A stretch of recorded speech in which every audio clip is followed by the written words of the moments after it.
Fala pessoal, tudo bem? Aqui quem fala é o Luiz Henrique. Bom, nesse exercício, o nosso principal objetivo vai ser investigar a relação entre as variáveis inflação de serviços e taxa de desemprego no Brasil. Então, a gente vai fazer toda essa investigação através de um processo de análise de dados aqui no Python e finalizando com o exercício econométrico, tá? O processo que a gente vai fazer aqui no Python vai ser uma escadinha que a gente vai realizar a importação de bibliotecas e utilidades para construir os códigos.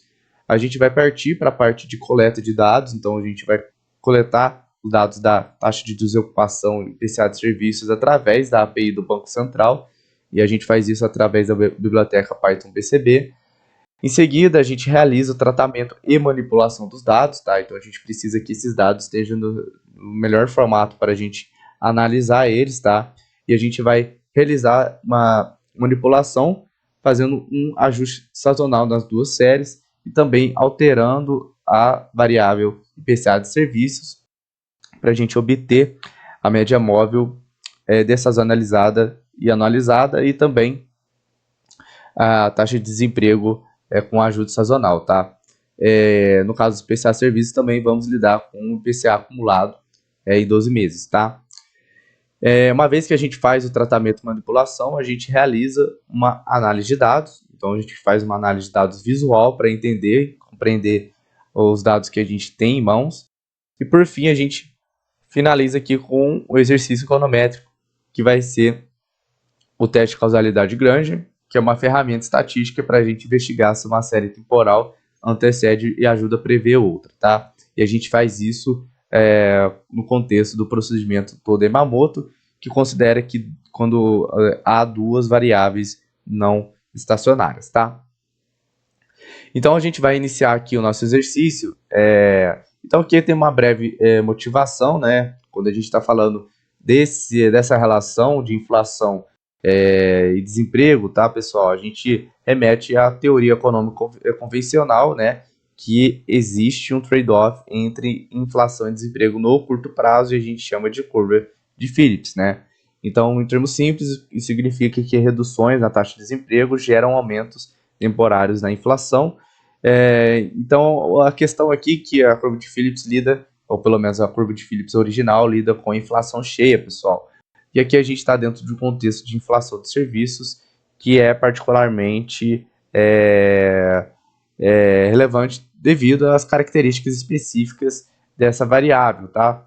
A questão é que quando a gente fala da inflação de serviços, a gente está falando de determinado setor, né, da economia. E assim a gente deixa de lado outros setores como agropecuário e industrial. Hoje em dia, né, na economia contemporânea, isso é relevante porque dentro do contexto da globalização, grande parte da produção de bens em países desenvolvidos foi deslocada para economias emergentes, tá? E assim a gente tem um comércio internacional muito intenso. A questão é que o preço dos produtos industriais e agropecuários, eles são determinados em grande medida por mercados internacionais e ajustados pela variação cambial de cada país. O preço de serviços, tá, pessoal, eles continuam majoritariamente determinados localmente, e assim eles são definidos pela oferta e demanda no mesmo lugar que são produzidos e consumidos, tá? Então a gente tem essa relação inversa entre inflação de serviços e desempregos, teoricamente mais intensa, tá? Porque a taxa de desemprego refere-se a uma variável também interna de cada país, tá? Então a gente tem que ver essa relação, a gente tem que saber se essa relação é intensa e se de fato a inflação de serviços é muito afetada pela taxa de variação da desocupação, né, taxa de desemprego de um determinado país, justamente por conta dessas questões, tá? Então a gente vai fazer uma investigação, a gente vai pegar a taxa de desocupação da PNAD contínua, tá? Então a gente vai pegar os dados de março de 2012 até os dias atuais, tá? A gente está aqui com dados, se não me engano, fechando até em agosto de 2025, tá? O código vocês vão poder alterar as datas quando vocês desejarem, tá? O único problema é que PNAD contínua só inicia em março de 2012, então esses são os dados mais antigos, tá? Então a gente tem uma frequência mensal aqui da série, tá? E ela é apresentada em trimestres móveis, tá? Essa série ela tem padrão sazonal evidente, é como a gente quer uma relação entre duas variáveis e sem efeitos exógenos, a gente vai fazer o ajuste sazonal, tá? Então, a gente também tem aqui inflação de serviços, tá? A gente tem o IPCA de serviços, tá? Que ele pega itens, né, do IPCA cheio, né? Relevantes para a determinação dos preços e serviços, tá? E eles fazem essa amostragem, tá? Do IPCA cheio e constroem o IPCA de serviços, tá? Então, a gente pega essa série aqui na API, através da API do Banco Central, e é uma série de variação mensal. Como uma variação mensal ela tem, usualmente, padrões sazonais, e principalmente aqui inflação de serviços, tá, pessoal? A gente aplica o ajuste sazonal nela, tá? Existem várias formas da gente poder ver a relação entre taxa de desocupação e inflação de serviços, e isso refere-se substancialmente à forma que a gente trata as variáveis, tá? Então, por isso, a gente vai usar duas taxas de variações diferentes aqui da inflação de serviços. A gente vai fazer uma média móvel de 3 meses anualizada da inflação de serviços, já que a taxa de desocupação é medida em formato igual, e a gente vai fazer o IPCA de serviços acumulados em 12 meses, tá? Bom, aqui fica a seu critério fazer qualquer tipo de mudança nas duas taxas, tá? Tem toda porquê de cada taxa, tá? Eu não vou entrar em detalhes sobre isso, mas aqui a gente vai colocar em evidência essas duas formas de medir a inflação de serviços, tá? Então, o que a gente inicia fazendo aqui? A gente vai instalar dentro do Google Colab o pacote Python PCB. Por quê? Porque no Colab esse é o único pacote que não vem nativamente, ou seja, a gente precisa instalar. Todos os outros pacotes que a gente vai usar aqui, como vocês podem ver, eles possuem de forma nativa aqui no Google Colab, então a gente não precisa instalar. Se você tiver num ambiente local, ou seja, no seu computador, você não possui essas bibliotecas, vocês vão ter que usar aqui o comando pip install, e aí o nome da biblioteca, e esse --quiet, que é simplesmente para não colocar um tanto de mensagem na hora de instalar a biblioteca, tá? Então a gente vai fazer importação do Pandas para manipulação e análise de dados, a gente vai fazer importação do NumPy para cálculos numéricos e operações com arrays, a gente vai importar do pacote Python BCB, e aqui o nome é só BCB, tá? A gente vai importar aqui o módulo SGS, que vai permitir a gente acessar aqui séries temporais do Banco Central via API SGS. A gente vai importar do Plot9 todas as suas funções, tá? Isso significa o asterisco aqui. O Plot9 é como se fosse o ggplot2 do R, tá? Para quem conhece o R, e ele vai servir para a criação de gráficos, tá? Com uma sintaxe bem elegante e também gráficos bem bonitos. A gente vai importar aqui statsmodels.api como o nome SM, tá? E aqui é onde que a gente vai encontrar modelos estatísticos. Diretamente aqui do statsmodel, a gente vai pegar TSA e a gente vai importar desse módulo TSA x13, que vai ser o método que a gente vai usar para ajuste sazonal, que é o x3 arima sits, tá? A gente importa o OS aqui para manipulação de diretórios e arquivos do sistema operacional, isso porque a gente precisa importar aqui o arquivo binário do algoritmo do x13, tá? E a gente precisa colocar aqui no Google Colab. A gente vai importar aqui do datetime está em delta para lidar com cálculos e operações de tempo. E a gente vai importar aqui do statsmodels.graphics.testaplots, o plot ACF, que vai ser a construção de gráficos de autocorrelação, ACF, tá? Para a gente verificar os resíduos do nosso var que a gente vai construir posteriormente. E a gente vai importar aqui três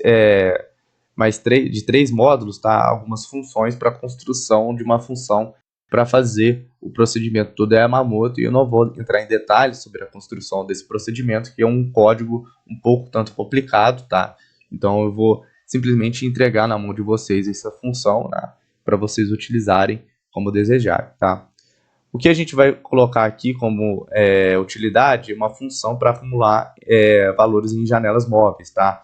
A gente vai definir essa variável chamada aqui como acump, tá? Que vai receber data e n. Data refere-se a uma sequência de dados, tá? Em variações percentuais, e n aqui o tamanho da janela. Por quê? Porque a gente vai usar essa função para construir a nossa medida de PCA acumulado, tá?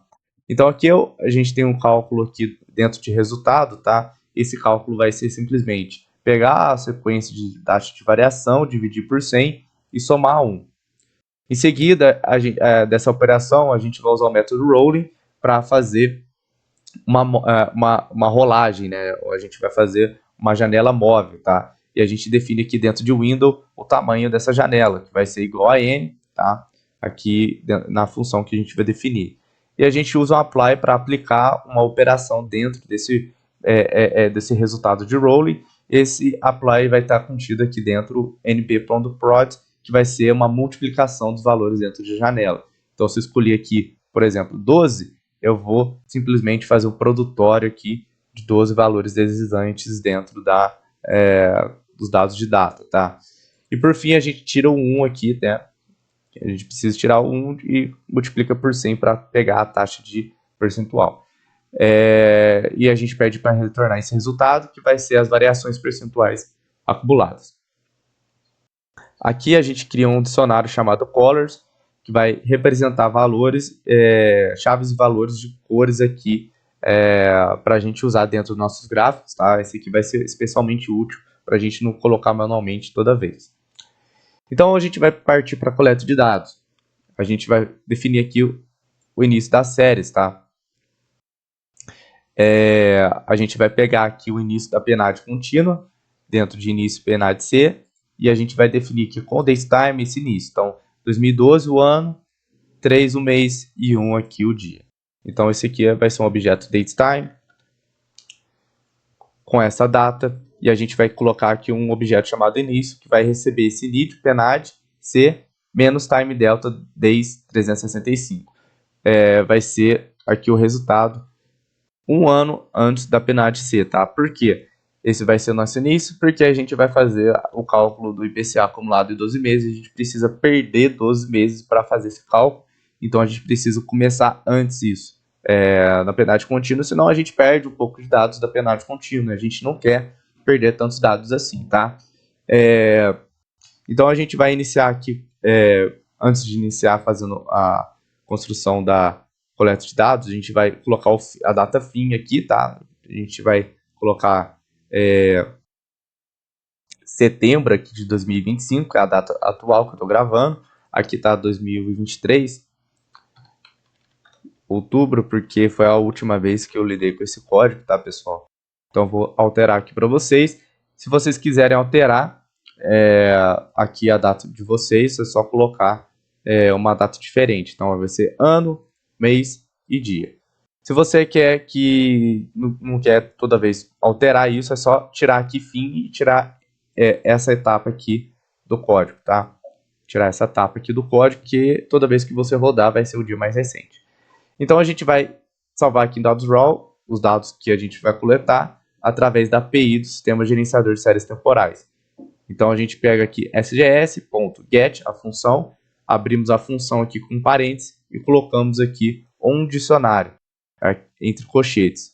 Então esse dicionário vai ter aqui uma chave e um valor. A chave vai ser o nome da coluna que a gente quer que tenha no data frame referente a essa série que a gente está pegando. Essa série que refere-se a o código disponível lá no sistema gerenciador de séries temporais, tá? Então, se você quiser pegar, então, sistema gerenciador de séries temporais, a gente vem aqui,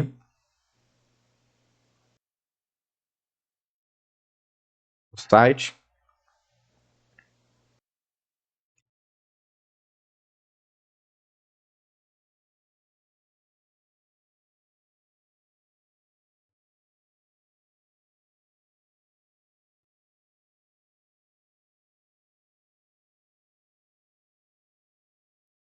Bom, pessoal, demorou aqui um pouco para carregar. Felizmente, o site do Banco Central está bem estável esses últimos tempos. Pode acontecer, né, de você lidar com isso uma vez ou outra.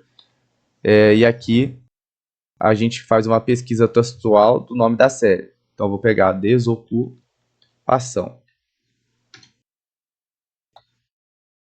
E aí a gente tem aqui a série. A taxa de desocupação PNAD-C, então aqui o código, tá? Então a gente copia esse código e coloca aqui. O mesmo PCA de serviços, tá? Então a gente coloca esse código aqui, PCA de serviços a gente coloca o código, start a gente coloca igual a data de início que definimos e end igual a taxa de fim que colocamos. O resultado vai ser aqui, dados raw, um data frame com o índice de data mensal e duas colunas aqui, né, chamada desocupação e PCA de serviço, conforme a gente colocou aqui na função. A gente vai visualizar os dados e, para ficar mais fácil aqui, a gente vai transformar de while para long, ou seja, ao invés de duas colunas, a gente vai manter, ao invés de duas colunas para cada variável, a gente vai manter duas colunas, uma para o nome das variáveis e outra para os valores das variáveis. Então, vai ser desse jeito aqui, ó, variável e aqui o valor, tá? E aqui a gente tira a data de dentro do índice, coloca como coluna. Como a gente faz isso? A gente abre aqui o parênteses, a gente vai fazer o processo de encadeamento. Então, eu vou pegar aqui dados raw, eu vou colocar aqui .resetIndex para reiniciar o índice, ou seja, tirar aqui do índice a data, e colocar aqui o método melt, que vai permitir a gente girar esses dados, tá? E primeiro a gente precisa, antes de rodar o código, colocar aqui o parâmetro, o argumento id vars, igual aqui dentro de um colchete, a string date. Por quê? Porque a gente não quer girar a coluna date, a gente vai manter fixo, tá? Então a gente vai fazer isso para obter dados long aqui, obter esse data frame. Por que útil? Porque quando a gente está criando gráficos com ggplot, e aqui no caso plotline, tá? Vou falar o ggplot algumas vezes porque o nome das funções também remete ao ggplot. Porque vai ficar muito mais fácil a gente fazer a construção de gráficos quando a gente tem os dados desse formato aqui, para quando a gente tem mais de duas variáveis, tá? Então a gente abre aqui ggplot, dentro de parênteses, tá, pessoal? A gente abre ggplot, a gente define aqui o data frame, né, com os dados long, a gente coloca vírgula, a static para a gente definir as coordenadas, então eixo x vai ser igual à coluna data, eixo y vai ser igual à coluna value, e color aqui vai ser igual ao verbo, ou seja, as cores que a gente vai definir vai ser ordenado de acordo com as variáveis aqui dentro da coluna verbo. A gente coloca um mais aqui para completar as operações e adicionar mais elementos. A gente vai criar um gráfico de linha, ou seja, a gente usa a função geoline. Size aqui é o tamanho das linhas, com espessura 0.7. GeoPoint a gente vai colocar pontos, né? Ou seja, então a gente coloca a função GeoPoint. Scale Color Menus, a gente vai colocar cores personalizadas. Essas cores vai ter aqui como entrada, e a gente coloca como entrada aqui dentro do parâmetro values, uma lista, e essa lista vai ser os valores que a gente tem aqui no nosso objeto colors. Então a gente está pegando aqui os códigos de cada cor somente e transformando em uma lista para a função reconhecer. Scale X Date, a gente vai configurar o eixo X com quebras, né, de acordo com o que a gente vai definir, e a gente vai definir aqui que as quebras vão ser em um ano, ou seja, date breaks igual a um ano, e date labels a gente vai colocar aqui %B barra %Y, ou seja, a gente vai colocar no formato de mês e ano, tá? Que vai ficar assim, olha, janeiro barra 2011, e assim, e assim a gente vai, ocorre para os próximos datas, tá? Labs é onde que a gente vai definir vários pontos estéticos aqui do gráfico, principalmente em relação aqui ao título, o título da legenda, o nome do rótulo do eixo X, o nome do rótulo eixo Y, tá? Aqui a gente coloca o título aqui, taxa de desocupação e versus inflação de serviços. Aqui por a gente color a gente coloca nada, porque a gente vai remover o título da legenda. E rótulo EX a gente não coloca nada, porque a gente não quer nada no rótulo EX. E rótulo HY a gente coloca por cento. Caption, aqui a gente coloca a fonte do nosso gráfico, né? Então a gente coloca aqui elaboração, tal, análise macro e fonte, tá? Theme mínimo, a gente coloca um tema minimalista, tá? Automaticamente. E aqui, dentro de theme, a gente coloca os parâmetros figure size, igual a 14,6, tá? Que é a dimensão aqui da figura, largura 14 e altura 6. Vocês podem alterar a posição da legenda aqui, a gente vai colocar na parte inferior, tá? Então, eu expliquei tudo aqui o ggplot, ou melhor, Plotnine para vocês, para a gente não precisar explicar com tantos detalhes depois, tá? Então, aqui a gente tem nossas variáveis, taxa de ocupação, inflação mensal de serviço, a gente vê escalas bem diferentes, né? Magnitudes bem diferentes, e a gente vai fazer mudanças sobre isso. Aliás, a gente pode ver aqui padrões sazonais na série da taxa de desocupação, tá? Usualmente a taxa de desocupação ela cai no final do ano e aumenta no início do ano por contratações temporárias. Inflação de serviços ela tem esse componente também, aumenta no fim, no início do ano, devido à maior contratação e também devido a ajustes de salário mínimo e também a ajustes de salário no geral, né? Então a gente tem a sazonalidade aqui pegando bastante quando ocorre esses eventos, tá? Então a gente tem aqui a parte de tratamento e manipulação. Primeiro, a gente vai fazer a dessazonalização. A gente vai fazer o download aqui do arquivo binário do X13. Aqui está o link da análise macro, tá? Por quê? Porque o link aqui do censo, o link original, a gente tem um problema de fazer o download atualmente diretamente aqui no Python desse link. Então a gente não consegue. Então a gente baixa manualmente. Eu coloquei aqui para vocês o link da análise macro para ficar mais fácil. E a gente usa esse código para baixar, tá? Aqui dentro do Colab, extrair, porque é um arquivo zipado. E aqui a gente definir com a biblioteca OS o ambiente, né, o environment, tá? Com o nome de x13path, ou seja, o caminho aqui do arquivo binário, a gente coloca aqui x13as. Então, o sistema vai reconhecer que o arquivo do X13 está dentro aqui desse ambiente, tá? Ou seja, a função vai reconhecer automaticamente. Vamos ajustar sazonalmente, tá? Então, a gente vai salvar aqui em dados SA. A gente abre o nosso parênteses e começamos as operações. Dados aqui raw, que é nossos dados original. A gente vai usar o método assign. O método assign ele permite criar novas colunas. Então, a gente vai criar duas colunas. Uma com desocupação sazonalmente ajustada e PSA de serviços sazonalmente ajustados. A gente usa aqui uma função anônima, que vai se referir a essa operação, lambda x, 2 pontos. E por que a gente usa a função anônima? Porque o Python ele tem uma dificuldade em reconhecer operações dentro de um encadeamento.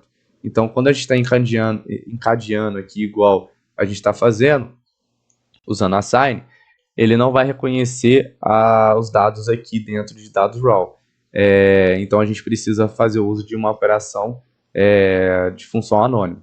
Então, a gente vai usar aqui lambda x, 2 pontos, a gente vai pegar um módulo x13, a gente vai pegar aqui a função x13 arima análises, a gente vai abrir ela e colocar dentro de indog aqui, ou seja, a série, a gente vai pegar aqui x, que vai remeter a dados raw, e a gente põe ponto aqui que vai referir a desocupação, a gente pegando a coluna dentro de dados raw.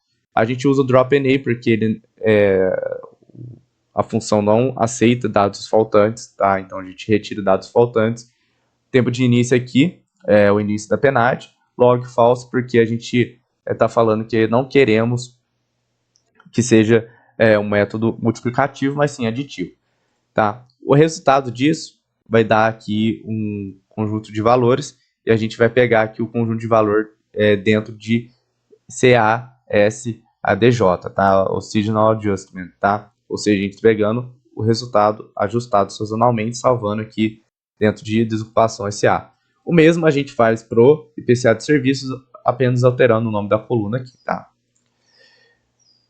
Uma vez que a gente fez a operação, a gente retira aqui o índice e coloca em uma coluna. E aí a gente exibe aqui, tá? Então a gente tem o nosso resultado, beleza? Visualização, a gente pega esses dados SA e transforma aqui em IPCA long, tá? A gente gira eles novamente e a gente cria um gráfico similar ao que a gente criou anteriormente, tá? Bom, aqui a gente tem o resultado da variação mensal da inflação de serviços, a comparação entre dados sazonais e ajustados, tá? Vocês veem essa diferença, tá? Temos uma diferença significativa em determinados períodos, tá? Aqui a gente tem em vermelho o ajuste, tá? Como vocês podem ver. E aqui a gente faz as mesmas operações para a taxa de desocupação. Então a gente tem uma mudança significativa aqui em determinado período de tempo. Então a gente vê esses padrões aqui que estavam bem claros em janeiro de 2017 até aqui janeiro de 2020, até, na verdade, janeiro. Aqui acho que está mais ou menos aqui em abril de 2021. A gente vê esses padrões bem claros, tá? Aqui também, em janeiro de 2023, em seguida, a gente tinha bem claro esse padrão sazonal. Então, eles são todos retirados. Bom, vamos calcular aqui o IPCA serviço 12 meses acumulados, média móvel analisada de 3 meses, tá? Então, a gente tem que calcular porque a gente vai lidar com essas variáveis, tá? Por causa do formato que elas têm de carga informacional, tá? Então, a gente vai pegar aqui o nosso data frame dados, tá? Na verdade, a gente vai criar o data frame dados e a gente vai pegar aqui o nosso data frame dados SA, que possui os dados sazonalmente ajustados. Então, a gente vai criar aqui colunas novas, tá? A gente vai criar duas colunas. IPCA serviços 12M, IPCA serviços MM3M. Então, o processo vai ser igual. A gente vai criar uma função anônima, lambda x 2 pontos, e a gente vai aplicar lá aquela função de acumulação, né, que a gente criou no início, a cum-p. Então, vai receber aqui apenas a coluna de IPCA serviços. Então, a gente pega x aqui, e x a gente está definindo uma função anônima, e x vai se referir aqui a dados SA, ou seja, a um data frame, tá? Então, a gente pega a coluna IPCA serviços e coloca n igual a 12. Então, a gente vai calcular a variação acumulada em 12 meses, tá? Já IPCA serviços média móvel 3 meses, a gente vai fazer o mesmo processo, tá? Entretanto, a gente não vai usar com P. O que a gente vai fazer? A gente vai pegar aqui o nosso data frame X, né, dados SA, a gente vai pegar a coluna IPCA serviços SA, a gente vai pegar o método rolling para criar janelas deslizantes de uma janela de 3 meses, né, ou seja, o window igual a 3, a gente vai tirar a média dessa janela deslizante, tá? E assim a gente tem uma média móvel de 3 meses. A questão aqui que a gente vai analisar, e uma forma simples a gente analisar, pessoal, é multiplicar por 12, tá? E assim a gente tem aqui o data frame resultante, tá? A visualização, a gente compara aqui a inflação de serviços, o acumulado em 12 meses e a média móvel de 3 meses analisada, tá? Então, a gente vê aqui que elas são bem similares, né? Até porque elas estão em escalas iguais, mas aqui a gente tem uma variação significativa, né? Na inflação da média móvel de 3 meses, claramente, porque ela é uma medida de frequência maior, né? Então, a gente tem aqui a volatilidade dela é maior, tá? Já em relação aqui às 3 variáveis juntas, a gente vai poder fazer uma análise aqui, tá? Visual, para entender, né, a ocorrência dessa relação inversa, né? Então, a gente tem um aumento aqui, exceto esse período inicial aqui até 2015, né? A gente não tem essa relação tão evidente, tá? Ela está pouco evidente, mas a gente tem claro comportamento assim, que é teoricamente, né, correto, né? A gente tem um aumento da taxa de desemprego e uma redução aqui na inflação de serviços, tá? Então, quando a gente tem uma queda do desemprego, a gente tem um aumento aqui na inflação de serviços, tá? E depois a gente tem que essa relação ela não fica tão teoricamente correta, tá? E aqui a gente está falando sobre apenas duas variáveis, tá, pessoal? A gente tem que saber que muita coisa ocorreu com outras variáveis durante essa época, né? A gente teve ali uma redução significativa na atividade econômica em 2015, a gente teve um aumento aí na taxa de juros, né, a meta Selic, enfim, a gente tem que levar isso em consideração, claro, né, mas a gente vai querer fazer uma análise apenas das duas variáveis para a gente entender como ela se comporta. E aqui a gente vai criar um gráfico, um gráfico de dispersão, né, com uma reta de regressão. Então, como a gente faz isso? A gente vai definir aqui ggplot, dentro dos nossos dados, né, o data frame, a gente vai definir aqui x e y, e x vai ser a desocupação, e y aqui, IPCA serviços M3M, tá? Então, a gente vai definir cada um no eixo.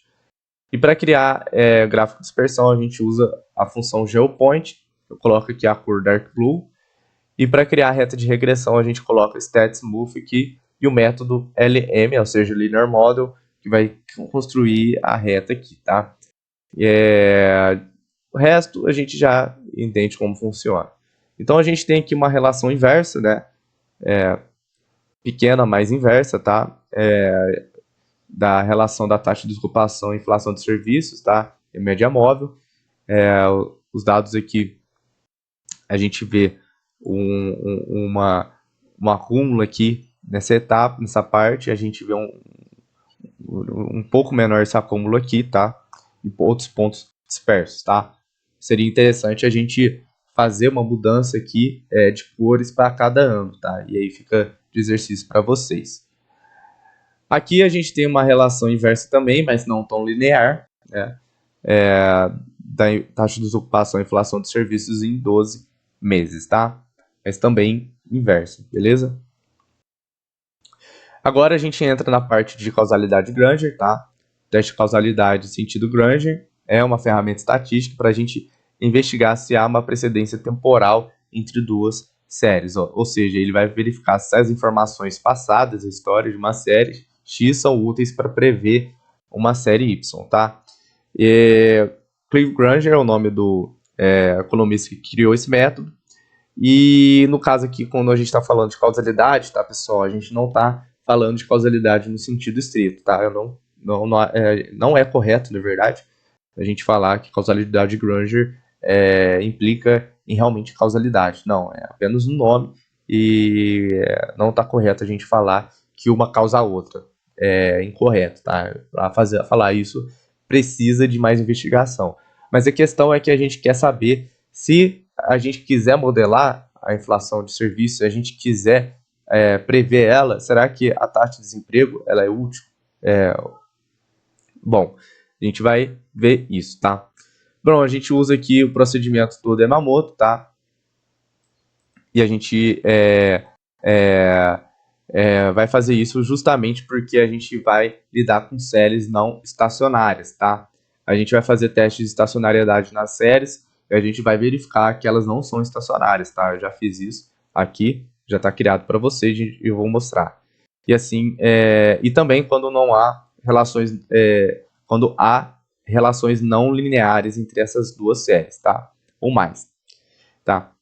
Então a gente vai usar aqui o procedimento todo é Yamamoto, a gente vai criar a função do zero, tá? Para a gente usar e verificar o que ocorre, tá?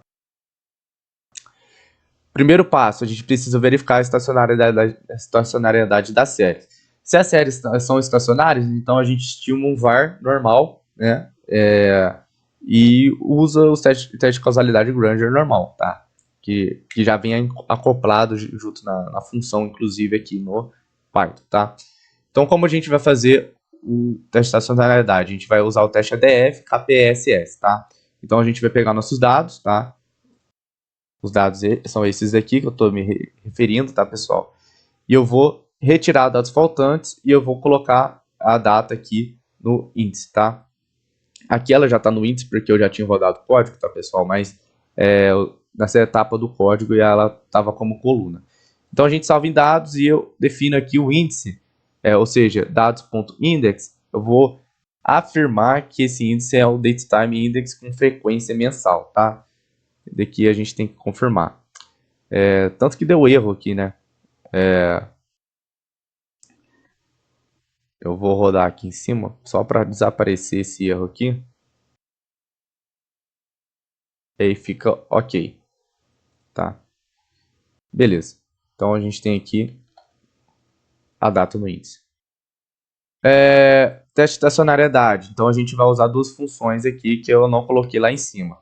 A defuller e KPSS dentro do módulo ETSA do Status Tools do Status Modules.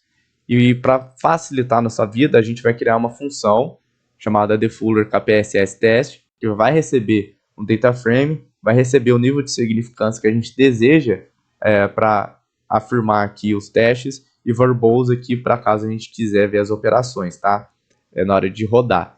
Então, esse aqui ele vai realizar o teste, a defuller e KPSS, para cada coluna imprimir um relatório com os resultados, tá? Então, a gente vai fazer isso através do loop. Para cada coluna, dentro do data frame, a gente vai passar aqui, colocando em series, né, no data frame, né, na lista, a gente vai colocar aqui passando em cada função. Teste DF, KPSS. Então a gente passa em cada função, a defuller, KPSS, e aqui a gente faz o tratamento para conseguir o output, né, o resultado de cada função, tá?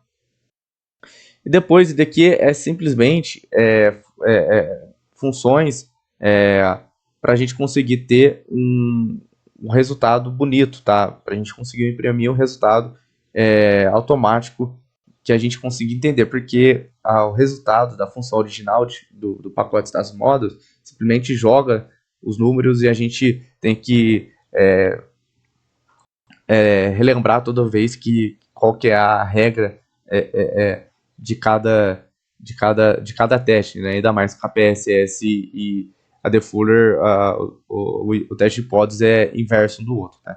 E por isso que eu acho melhor a gente construir uma função que vai facilitar a nossa vida, e esse é o caso, tá, pessoal? Então a gente cria aqui vários prints, né, para colocar o resultado e também operações if else de condição para saber se a gente aceita ou não o teste de hipótese, tá? Bom, enfim, a gente roda aqui e aí a gente coloca aqui dentro da função a defuller KPSS test os nossos dados. Nossos dados aqui vai ser referir a apenas 3 colunas, tá? Então a gente vai usar colchete duplo para pegar essas colunas dentro do data frame e aí a gente tem um resultado. Teste de Keyfuller aumentado em desocupação SA. A série não é estacionária. KPSS em desocupação SA. A série é estacionária ao redor de uma tendência determinística, tá? De Keyfuller para IPCA serviço, série não é estacionária. KPSS serviço não é estacionária. De Keyfuller serviço MM3M, série não é estacionária. E KPSS serviço MM3M não é estacionária, tá? Eu acho. Ah, não, tá certo. Bom, apesar da gente ter no teste KPSS aqui de ocupação SA a série estacionária ao redor de uma tendência determinística, a gente tem uma evidência fraca aqui em rejeitar e a gente vai ignorar isso por enquanto, tá? Porque a gente tem 2 testes aqui falando coisas diferentes, tá? Então a gente vai dizer que ela não é estacionária, até porque, né, uma série dessa aqui,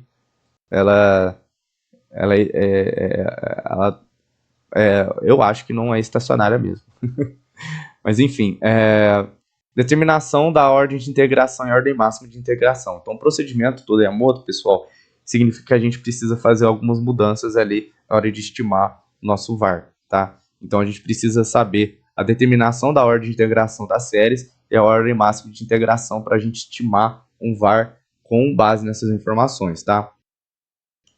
Então, como a gente vai fazer isso? A gente vai criar 2 funções para conseguir realizar esse procedimento. Então a gente vai criar uma função chamada find order of integration, que vai receber aqui a série nossa, e aqui o nome da série dentro do data frame, o número máximo de diferenças que a gente vai colocar para saber a ordem de integração vai ser 3, tá? Porque senão a gente, se for mais que isso, a gente perde muita informação. O nível de significância verboso que vai imprimir os resultados ou não, tá? Então a gente cria essa função conforme o teste AD Fuller somente, tá? Se a gente fosse criar com mais testes, seria uma função muito maior. E aqui a gente vai fazer somente com o AD Fuller, tá? E aí a gente aplica um for loop fazendo várias diferenças nas nossas séries e colocando aqui no AD Fuller todo momento. Os resultados vão ser imprimidos a todo momento e assim a gente consegue obter aqui o número de ordem de integração. Aqui a gente aplica, criando um data frame, a gente vai aplicar essa função. Então a gente cria um data frame, abre uma lista para cada coluna e a gente faz um for loop para cada coluna dentro do nosso data frame, porque essa função não lida com isso automaticamente. Então o que eu estou falando? Eu estou falando que eu vou passar aqui dentro dessa função cada coluna no nosso data frame em um for loop. E para ficar mais bonito, a gente coloca aqui dentro de um data frame, tá? Com o resultado da função. Então aqui, olha, dentro de df orders, a gente tem aqui a coluna série, que vai ser o nome de cada série, e a ordem de integração, que vai ser 1, 1, 1, tá? Vocês podem fazer o teste aqui. Vocês podem pegar aqui, olha, esses dados aqui, olha. Pegar aqui, ó, diff, fazer uma diferença, uma simples diferença. Não aceita valores NA.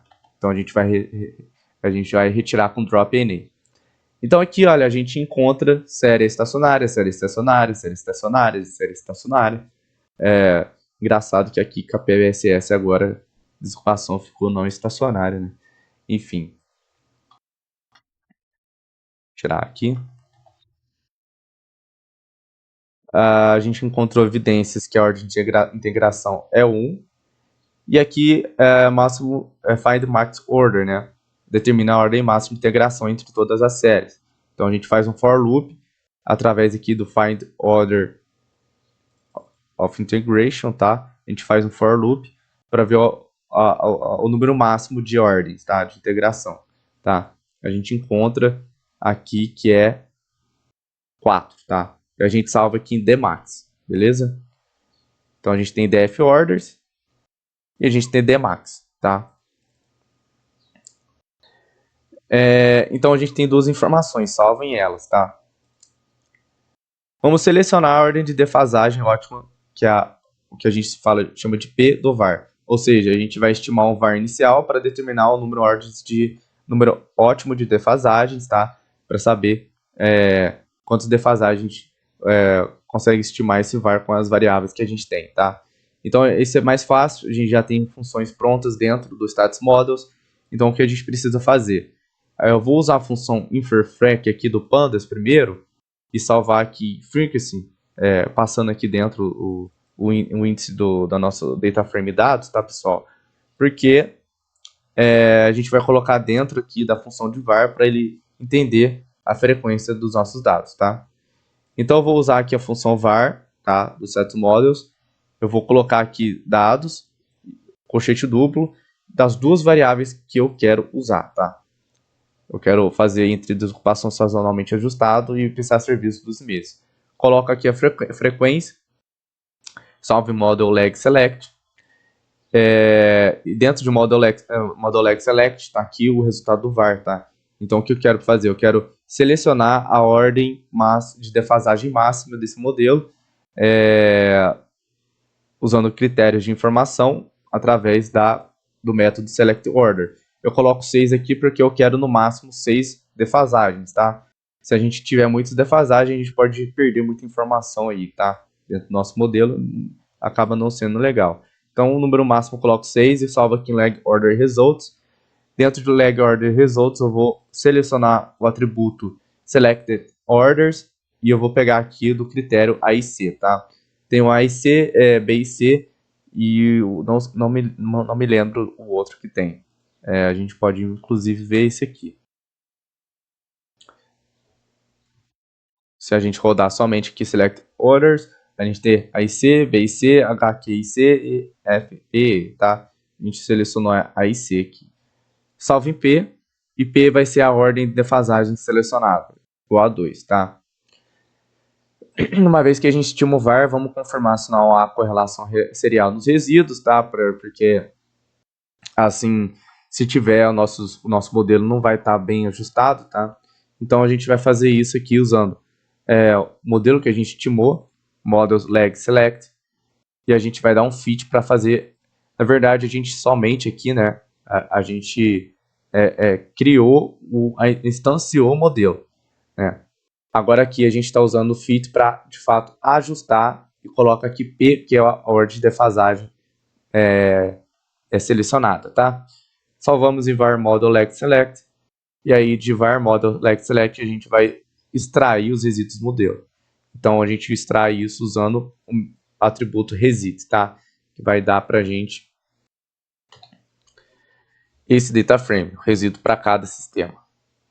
Salvamos em residuals, e aí a gente usa o plot ACF para criar dois gráficos, né? Dois gráficos de autocorrelação para cada variável, tá?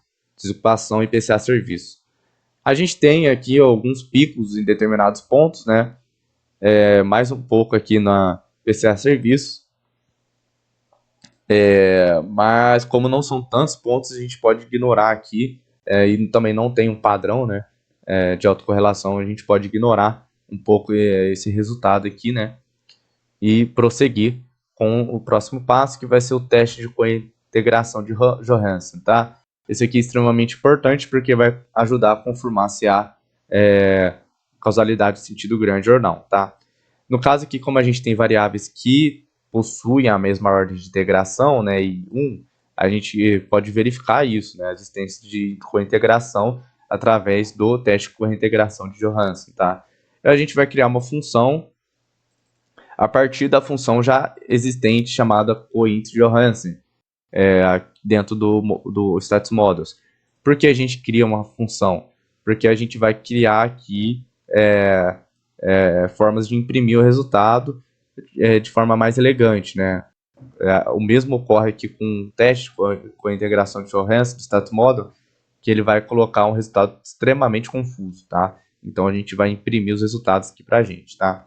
Então a gente vai usar a função coint_Johansen, a gente coloca aqui os dados, data, né, dentro da função, ordens de determinação aqui, o padrão é 0, KARDIF aqui, a gente coloca 1, tá? A gente coloca dentro de result, e de result a gente vai pegar os valores críticos aqui do teste de traço e máximo alto valor, tá? A gente compara as estatísticas com valores críticos, tá? Então a gente pega aqui trace stat e max age stat, né? Para verificar os valores críticos. A gente imprime os resultados, tá? E faz a regra aqui, né? Para ver se há com integração ou não. No caso aqui a gente encontrou false, pessoal. Então não há cointegração, tá? Então isso pode atrapalhar a gente caso a gente encontre causalidade de sentido grande, tá? Mas eu vou explicar isso logo adiante.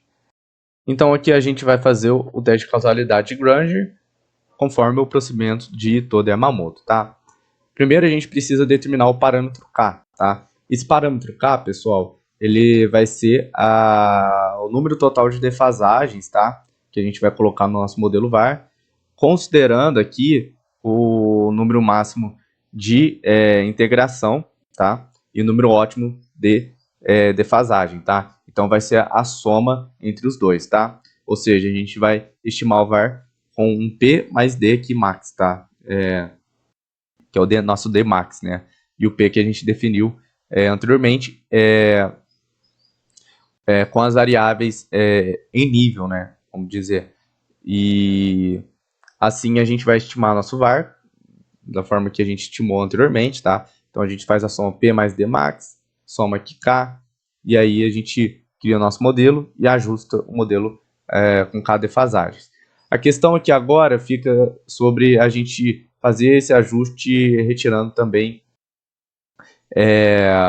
esses valores lá, enfim, vamos fazer uma computação extensa aqui, olha, e a gente precisa também fazer o teste VALD, né, para calcular a estatística AUD aqui, né, VALD, não sei como que eu posso falar o nome, tá?